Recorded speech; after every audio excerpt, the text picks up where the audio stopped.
क्योंकि लोग संगठन बहुत मजबूत और स्तर पर जा रहा है काम करने के लिए।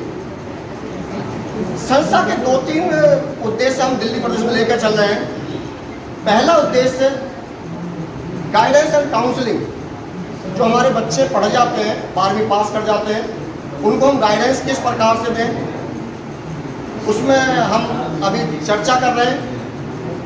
परवेश भाई साहब का हमारा उसमें संरक्षण रहेगा इस बात के लिए कि बच्चों को कैसे गाइडेंस और शिक्षा के बारे में हम उन्हें बताया जाए, कैसे उनको प्राप्त किया जाए। दूसरा हमारा उद्देश्य जो प्रदेश के स्तर पर है, हम इन लोगों को रोजगार दिलवा सकते हैं। मेरी शॉप है, रेडीमेड गारमेंट्स की शॉप है। मेरा प्रयास रहना चाहिए मेरे पास एक बच्चे की अगर आवश्यकता है और कहीं पर किसी को जॉब की आवश्यकता है, मेरी जितनी क्षमता है उस क्षमता के आधार पर मैं उसको जॉब प्रोवाइड करूँ अपने ब्राह्मण बच्चे को, और आप सब लोग ये कार्य करिए। हमारा तीसरा उद्देश्य है जो हमेशा हम करते आते हैं, ब्राह्मण युवक युवती परिचय सम्मेलन। शिक्षा मिल जाएगी, रोजगार मिल जाएगा। अब हमारे तीसरा उद्देश्य मूल सिद्ध हो जाएगा, हम बच्चों की शादी करते समय पर।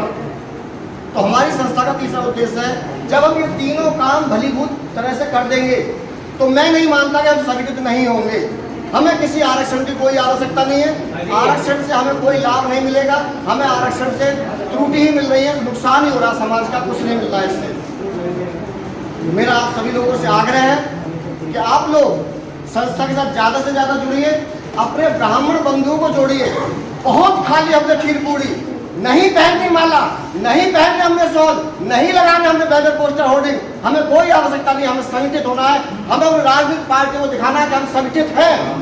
हमें आपकी आवश्यकता नहीं है, आपको हमारी आवश्यकता है। मेरा आपसे सभी से ही आग्रह है कि इन 3 चीज़ों का त्याग कर दीजिए, बैनर पोस्टर होर्डिंग, खीर पूड़ी खाने का। अदरवाइज हमारा जो राजनीतिक हरास हो चुका है, हमें लोग टिकट नहीं दे रहे हैं, हम लोग जीत नहीं रहे हैं, और हमारा रोज यूपी के अंदर आप देख रहे हैं कि हर एक रोज घटनाएं घट रही है हमारे साथ।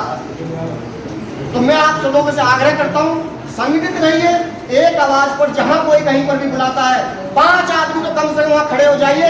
लगेगा कि हम ब्राह्मण खड़े हो गए, उनकी हवा अपने आप ही खराब हो जाएगी कि हाँ खड़ा होने लगा ब्राह्मण अपने आप ही।